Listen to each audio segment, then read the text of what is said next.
Hey everybody.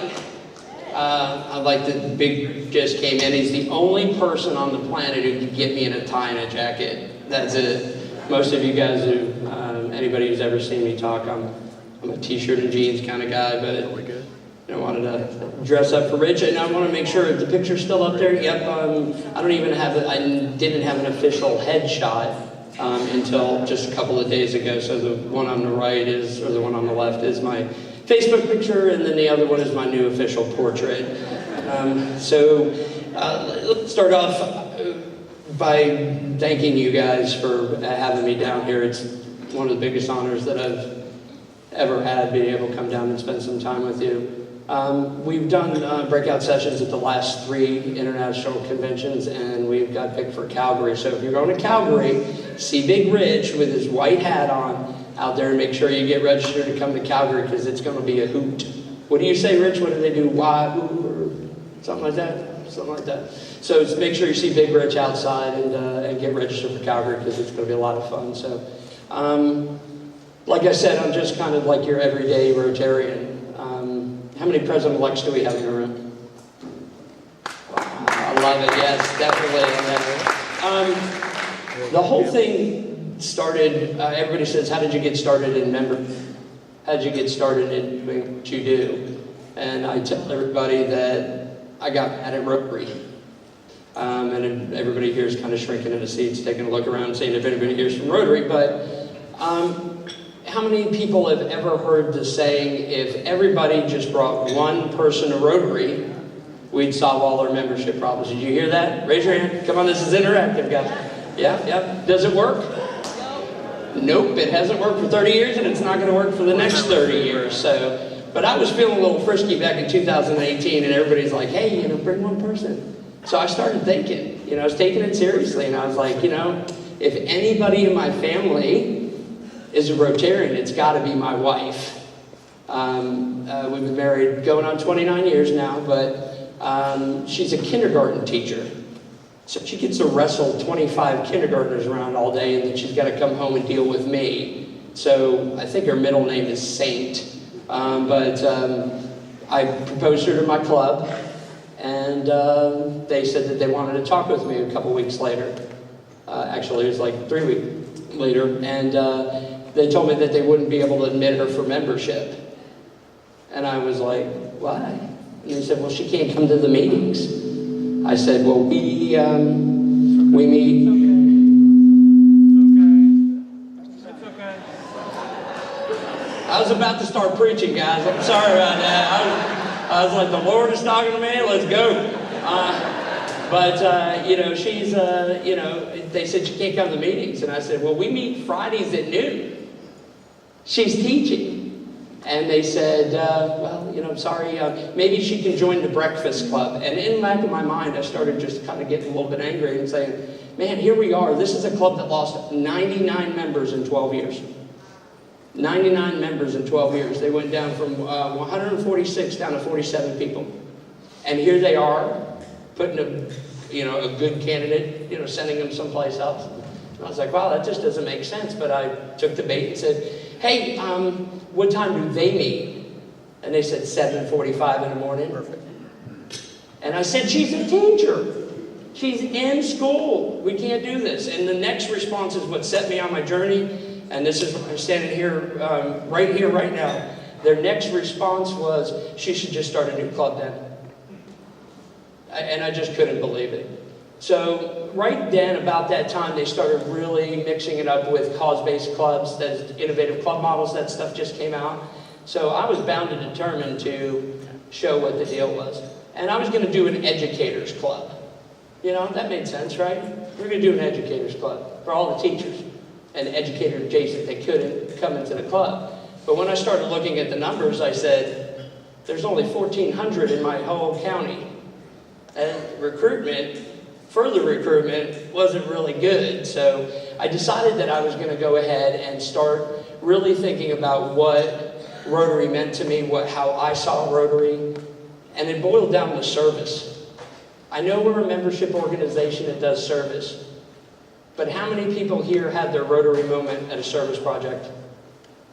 Yeah, I mean, we remember those times. And if you ask 100 people, do you think it's the price you should pay for living in the community to give back to the community through service? 99.9% of the people would say yes. And then all you have to do is say, can I show you a way that you can do it at your own pace and own time? So service is what really kind of rallied this, and I started what we call the first Impact Club, which are people that are going to serve our club, our community, and Rotary, just doing service. But I wanted to make sure that we were taking care of our home club, okay? So, not just creating a club for the sense of creating a club. So what we did is we created what you guys would call a satellite club of our club, and we put on 79 members in our first year, just pitching service. It blew up from there. So here we are 6 years later, as we've helped start over 200 clubs worldwide. It's crazy, just helping people. We go through a 4-step process to help people build up our existing clubs. Who here believes that Rotary has the greatest service organization, the network that we have worldwide? Who here believes it's the greatest of all time? I mean, really, we are. And we need to act like that. Now, this is something that I'm going to say to you guys. Rotary, anybody here see the video, Anytown, USA? Anybody see that? You saw it, right? Yeah. They always put me on right after that. You know, they do. And it's our most successful video in Rotary history. And I'm like, don't really listen to that, you know? But they always love put me at the end, because my job for you is to help you build up your existing club. How many people... We saw all the hands in the PEs here. How many people here have a trend of their club membership going down? Raise your hand. How many people want to reverse that trend and make it go back up? I am telling you right now from the stage, this average guy who got mad at Rotary and put a plan in place that's helped 200 clubs worldwide do this, that you can do it. I'm not going to show you a PowerPoint. Say, darn. What we're going to do is we're going to talk about how we can put this in place, okay? So, but first we're going to be a little interactive, because I want to kind of show you guys something. This will work if I get down off the stage, right? Okay. Well, I'm going to get down off the stage, and Rich is going to have a heart attack here in a second. Hey guys, could you stand up real quick? Can everybody here stand up for a second? You guys too. Come on, stand up. You guys? Come on. You guys? Now, if I can count. 1, 2, 3, 4. Hey, how about you guys right over there? Everybody up there standing? You guys come with me real quick. Come on. Everybody follow on down. We're moving. We're moving. We're moving. We're just going to gather right over here real quick. Look at all my friends. I love this. No, yeah, that's it. I'm going to be like Oprah in a second. You get a car. You get a car. Come on over. Hey, we've got cake over here too. So really what I'm doing is getting you first dibs on cake, okay? All right. Now, everybody just kind of get it over here and look back this way. I'm not a doom and gloom guy. I am a hope. I mean, we can do this. But I want you to take a look at everybody that's over there. Great Rotarians. Anybody in there been in Rotary over 5 years? Over 10 years? 15, 20, 25. Oh, I'm not even going to because I'll be telling your age. All right, not hard. So that's good. That's all right. Give me a round of applause. Since 2015, January of 2015 to January 2025, those people left your club. That amount of people. Now look in the room right here. It seems a little empty, right? 1 in 5 Rotarians over the past decade have left your club, right? Why are they leaving your club? People go engagement, people say this, people say that. I'm going to tell you why I think people are leaving the club. But how do we get you guys back in Rotary? So I'm going to teach you that too, okay? Everybody have a seat. I appreciate you. Everybody, big round of applause. I kind of get some cake, so We're good. Thank you very much for doing that. So, what's the hot button here, guys? Grow, retain, right? We'll let everybody get back in their seats. They're mumbling under the breath here real quick. Right in front of it. No feedback. He was on the stage a while ago. All right. Right in that spot where the subs coupled. My man, I got to know how many years you've been in Rotary, sir. 42 years. Congratulations, sir. Give him a round of applause. He had that hand up like this. He knew he was in it for the long haul on those questions, man. He's been down that road before, so I love it. Okay, so everybody here, raise your hand if you've heard of Satellite Club.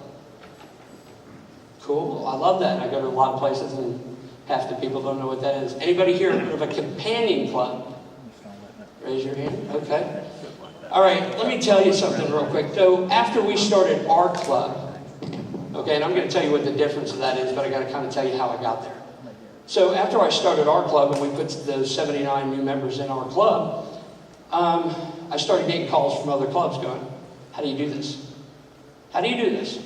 And I said, well, I'm more than happy to help you do it. And that started down this trend. Well, along about the third or fourth group that I was working with, the person that was really the champion of it said to me, my board that has a problem with this, they want to ask you questions. I said, sure. So I got on the call with the board, and what they said to me was, they said, tell me how this works. And I said, well, it's a sat, and I got that far into the satellite word, and the guy cut me off right then and there. He said, we've tried a satellite club before and it didn't work. I was like, okay, so here I am trying to overcome that objection.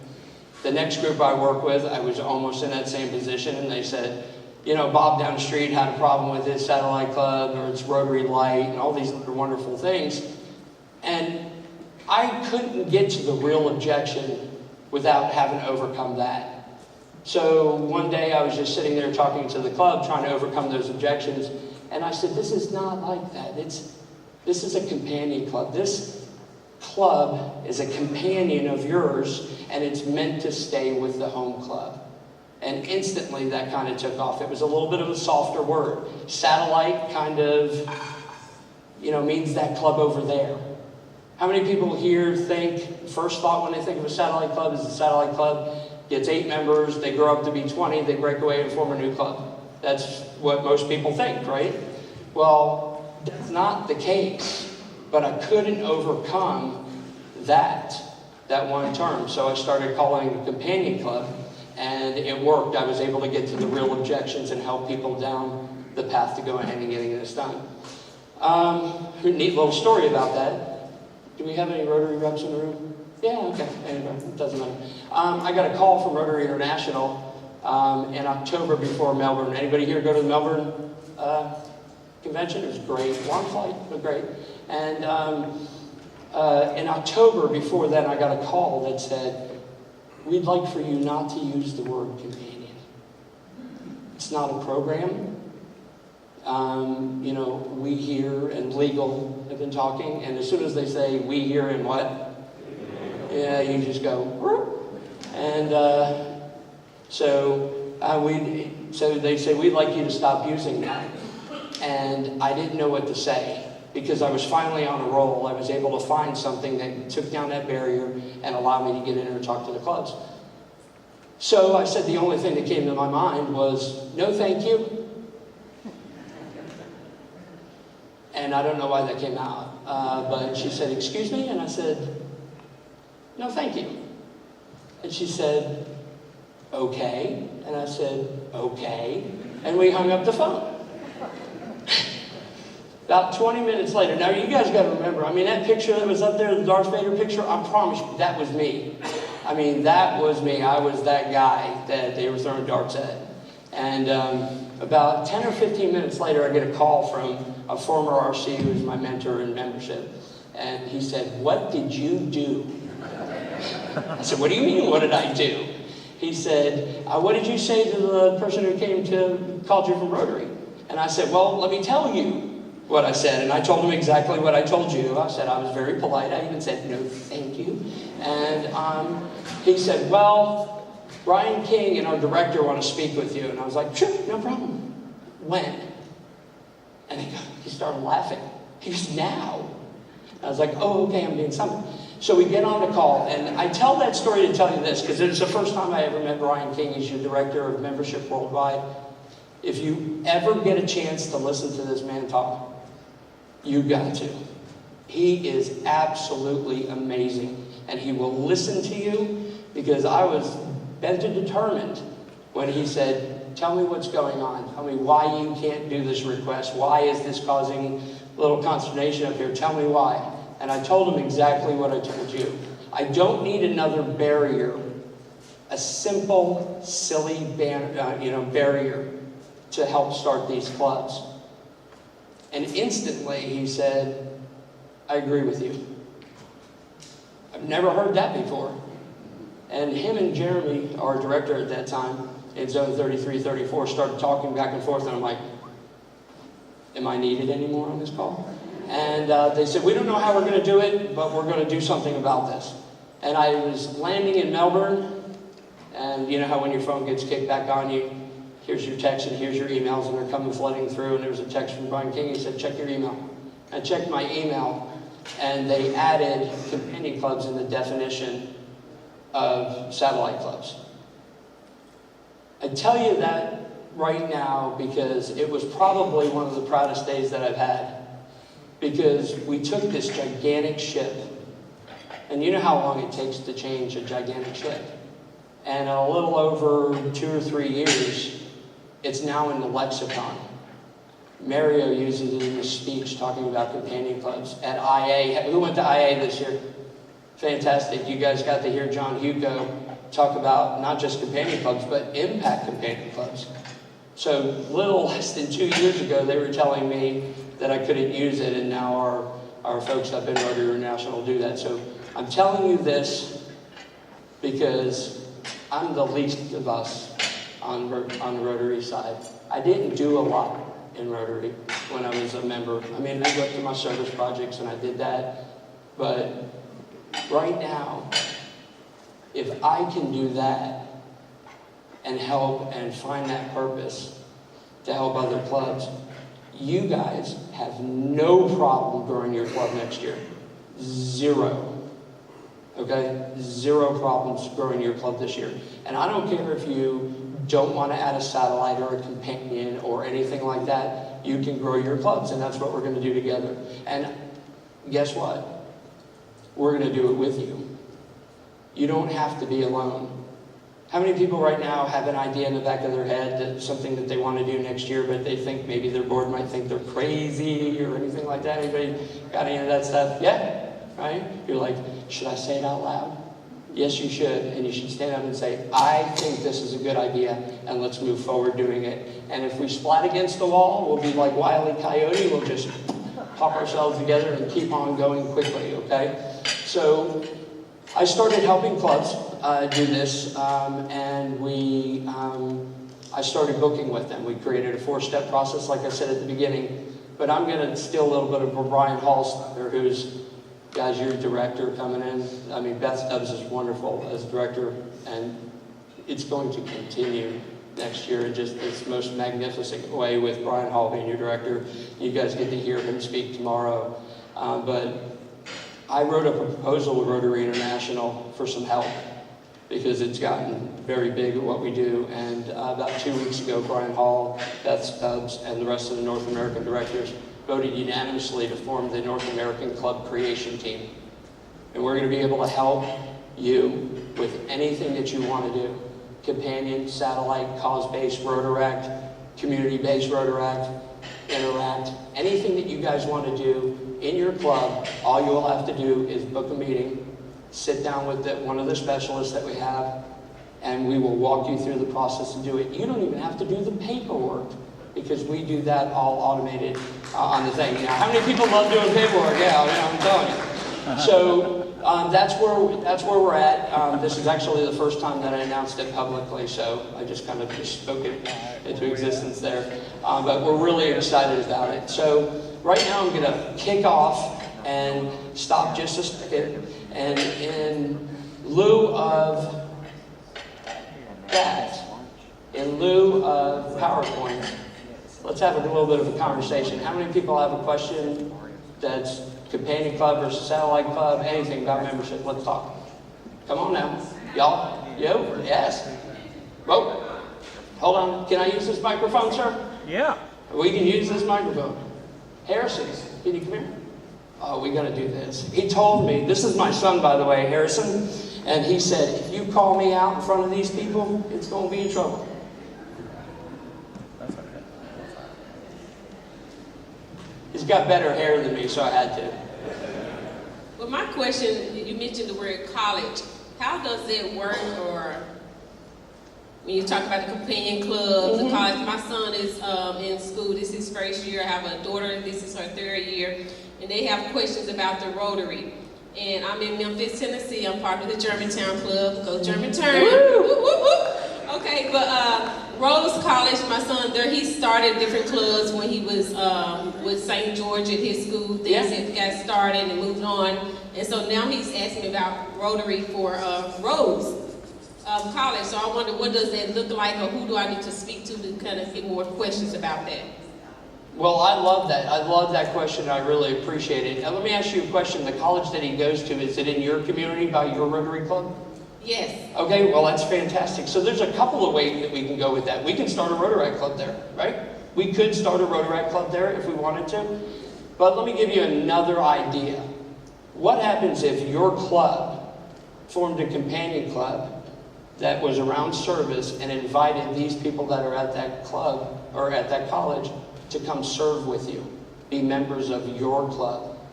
That way, they're going to be networking with the people that they're going to be working with later on in life, and you start building up your home club. All those members that go into a companion club count towards the home club's membership. They count towards, so if you we formed a companion club and attached it to your club. If we put 20 people in there, your club's numbers are plus 20. So there's a lot of different ways that you can do that, but when you book a meeting with us, we sit down with you, and I like to say this because it really is true. Whatever you dream up, we can do. Whatever you dream up for your club, whatever you want for your club, we can do that. It doesn't have to be an impact club. It doesn't have to be a young entrepreneurs club or an alternative time club or whatever like this. If you say, man, my friend right over there who raised his hand when I said, who here has got a crazy idea?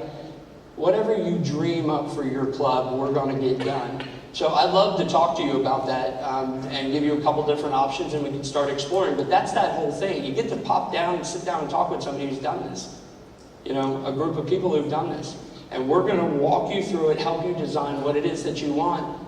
And then we do the paperwork, and you guys concentrate on this. So it's a really neat process. I love that question, ma'am, and I'd love to hear from you because I think that's a very unique situation. Who else got questions? Yes, sir.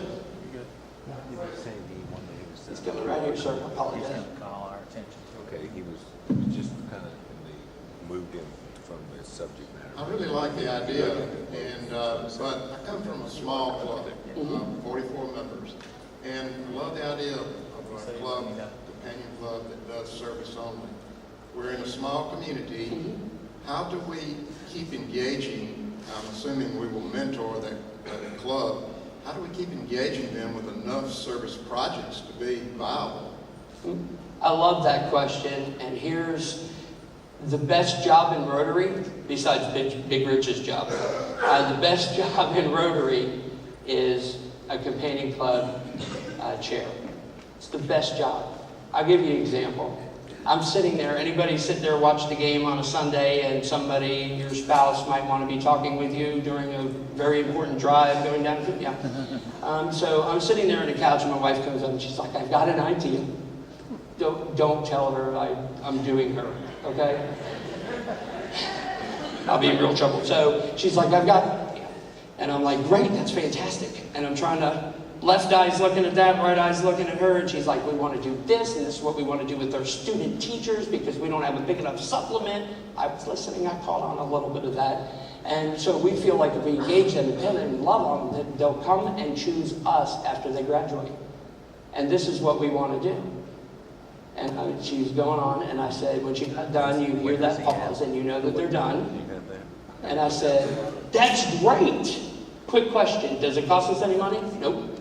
Does it follow the four-way checks? Yep. Will it help people in our community? Yep. What are you even asking me for?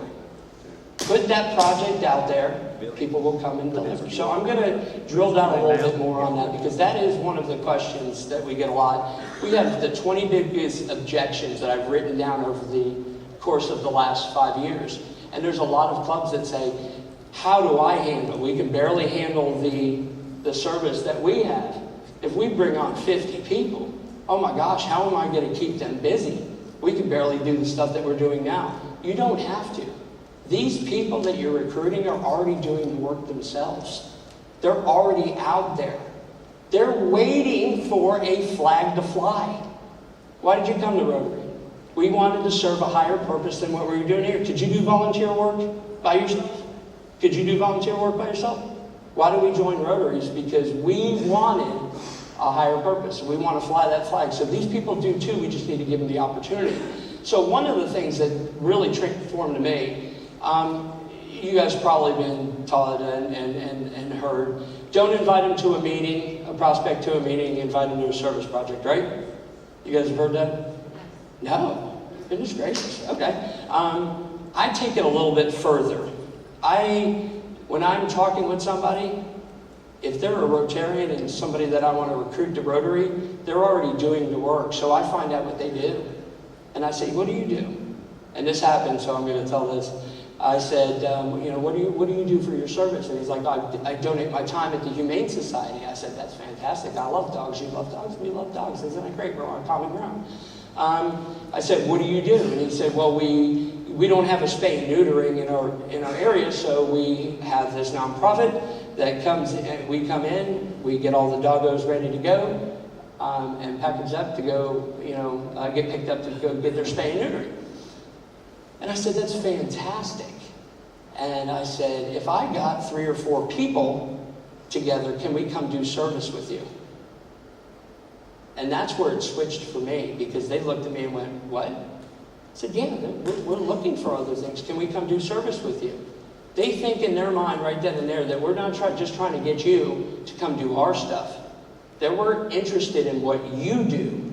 And I can't even tell you how much time, how many times that the home club goes, oh my gosh, we had no idea there was a need for that. And they come over and they get invited to everything, and they come over and do service like that.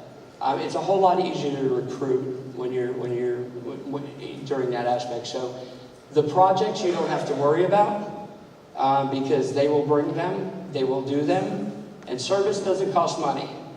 So but we encourage small group and individual service. We do, some of the most successful companion clubs will meet. They usually meet in a little bit like a social. They'll meet at a social to do one big group project, and then they'll encourage the other 2 times to be individual and small group projects. So keeping them engaged is not the issue.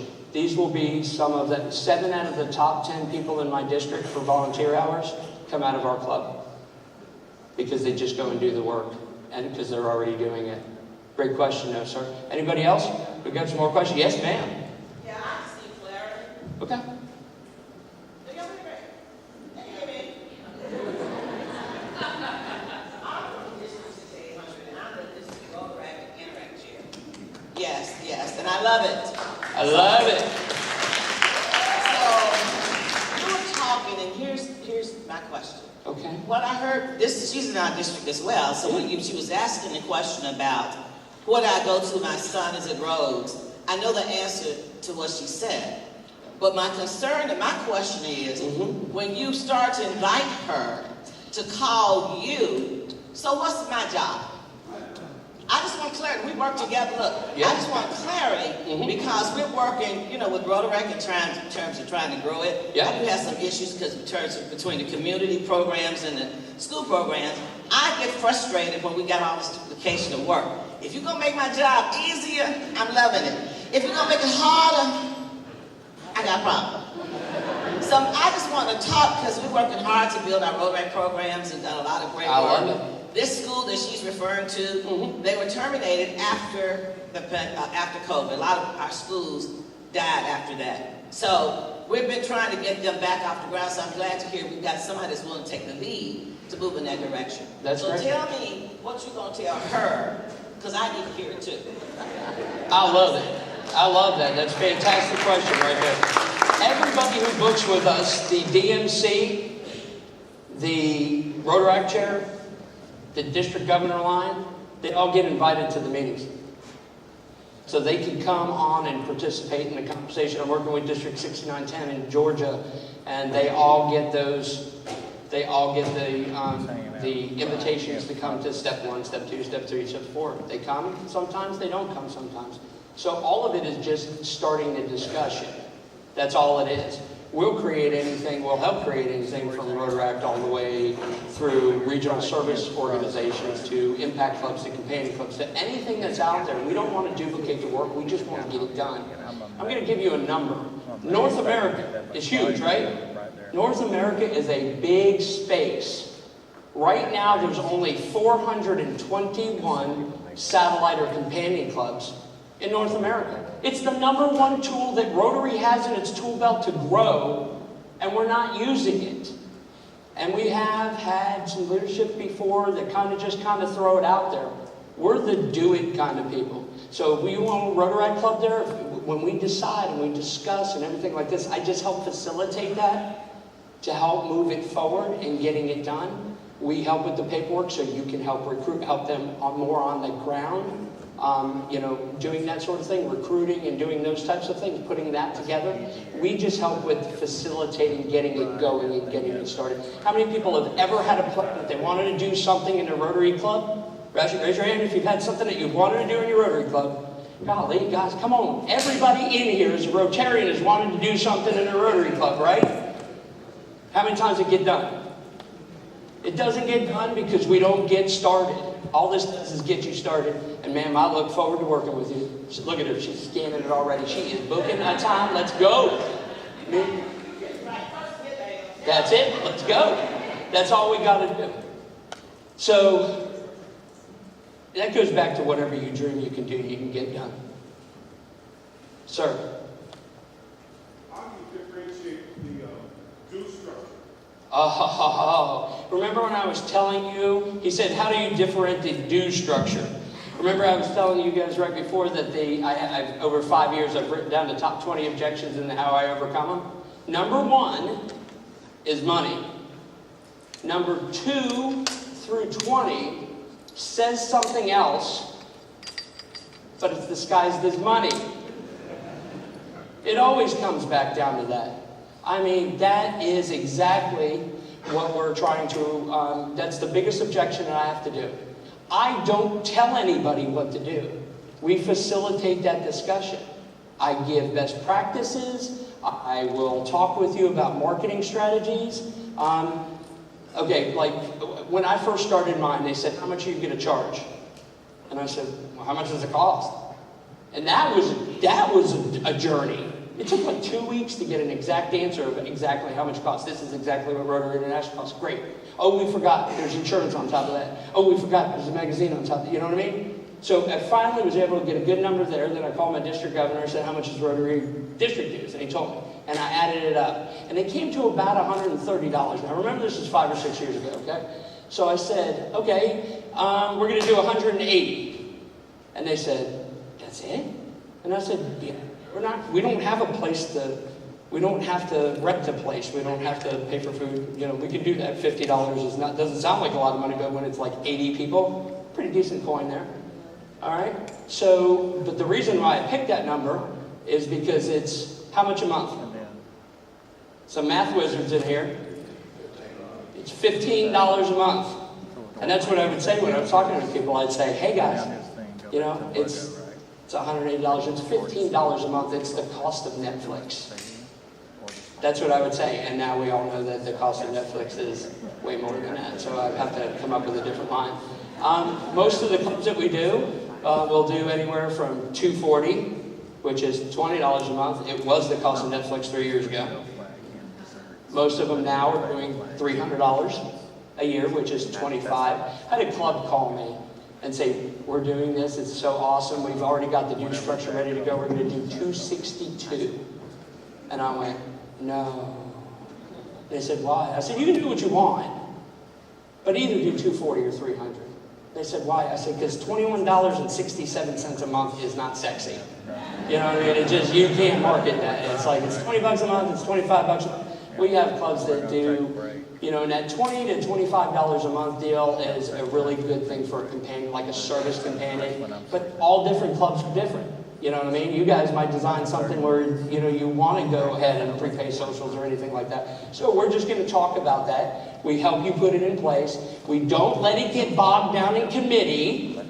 You know what I mean? We just keep trying to advance this forward as much as we possibly can. So the money question, great question.